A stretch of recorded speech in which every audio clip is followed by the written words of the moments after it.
Time magazine earlier, and it had a feature of Lady Gaga. And you know, when she's recording her music, she likes to smoke marijuana, you know, to help her creative process. Which I think is interesting because I had to take painkillers to listen to her music. Because each time I hear Alejandro, Alejandro, I got to take a 40 milligram Vicodin. You know?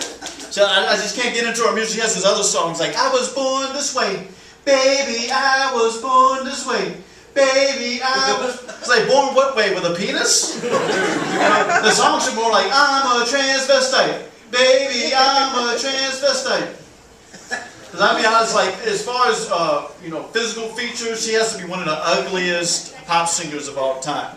Yeah, she has to be. If she wasn't a pop singer but a rapper, her rap name would be Horseface Killer. You know, she makes Sarah Jessica Parker look like a catch.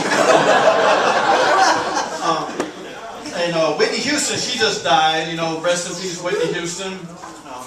I didn't get too sad about it because I look at it as one diva down, two more to go. I'm keeping my fingers crossed for Celine Dion. Yeah. It's not that I hate Celine Dion, I just hate her parents for having her. I wish she was on the Titanic and not singing about the Titanic. And Kevin Costner did the eulogy at Whitney Houston's funeral, which I think is kind of ironic because his career is dead too. You know, they could have put Waterworld and The Guardian next to her casket, and they could have killed two birds with one stone. What do you guys think about the Kardashians, man? You guys get a little tired of them? Yes. They just recently canceled the Chloe Lamar show because E! Channel doesn't want to endorse black unemployment. Because to be honest, you know, Lamar Odom went from 6th man of the year to last being picked in a YMCA basketball game.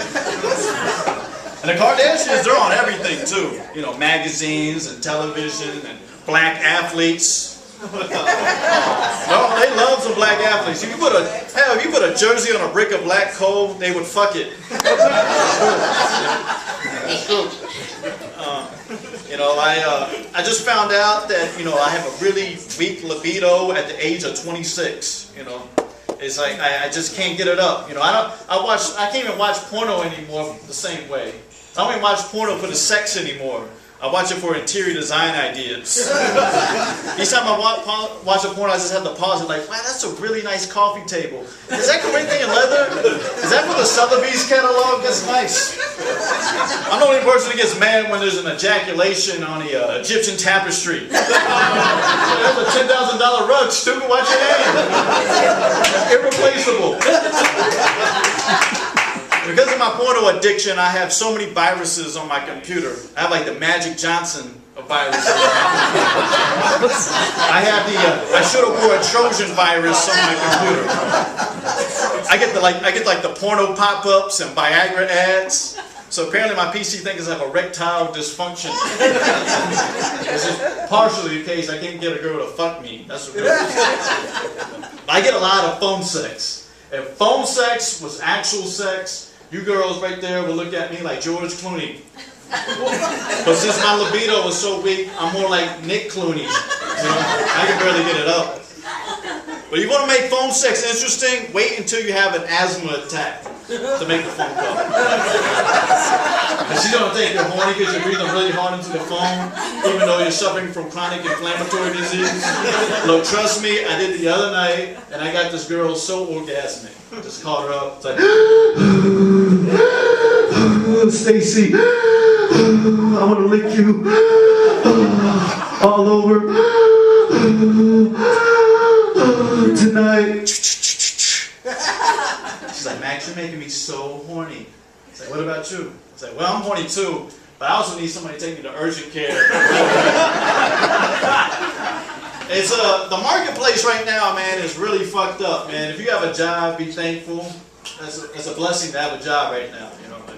The job market is so bad. Muslims are looking for a job at Honey Baked Ham. That's how bad it is. They're giving up religious holidays so they can get a few extra hours on the paycheck.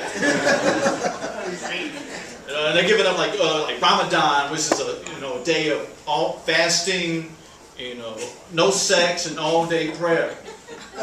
So in a way, I can kind of relate to Muslims because I've been praying all day that I get some food and some sex.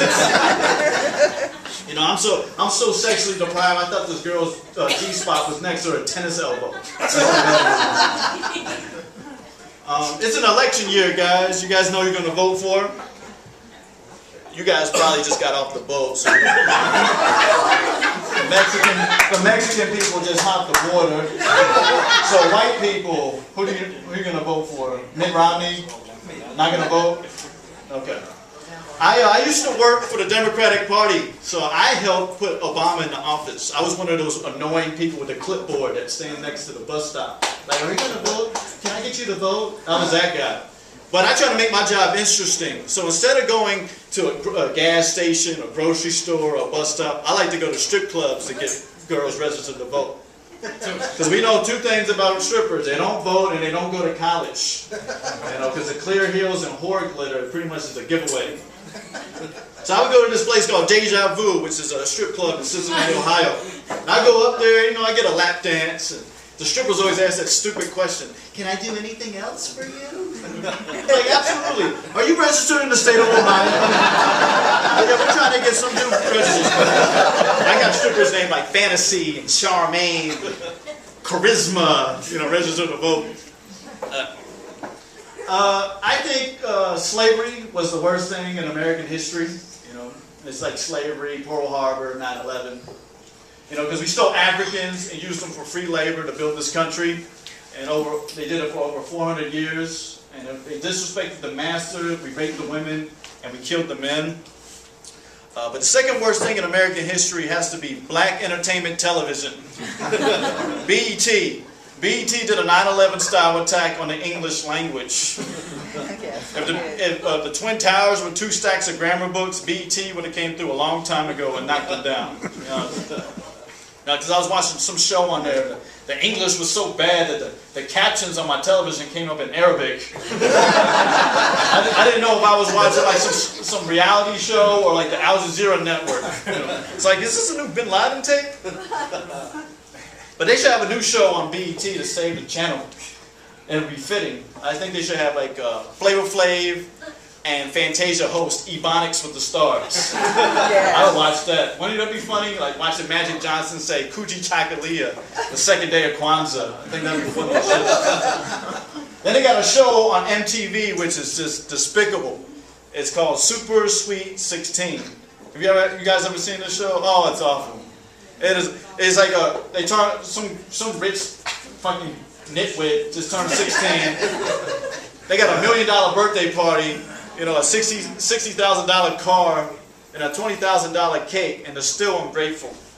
It's just like, I was like, that's why I hate most people, because of you. But I was like, I have no compassion when rich people go broke because of you. Because the girl's crying, like, you can't be the wrong color Range Rover.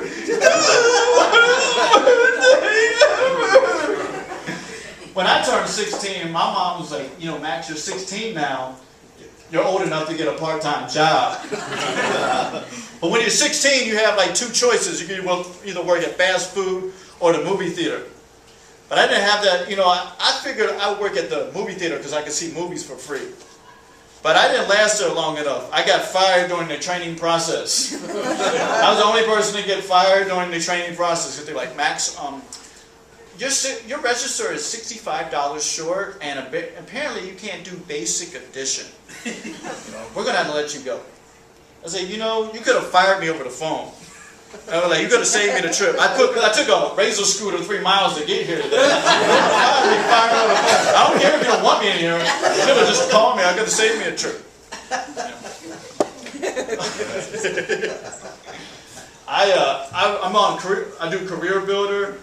You can't find a job on Career Builder. Let's be honest. You know, you get a recommendation from a job you could never get, or a job you could never want. You know, I got the worst. My whole job history has been in restaurants. So they think like, oh well, he's an expert. He could be a manager. Well, I got this recommendation that said, forget a job, have a career. Assistant manager at the TGI Fridays in Compton. No, I'm not taking that job. That's going to be the only job where you need like a bulletproof vehicle, health insurance, life insurance, an escape route.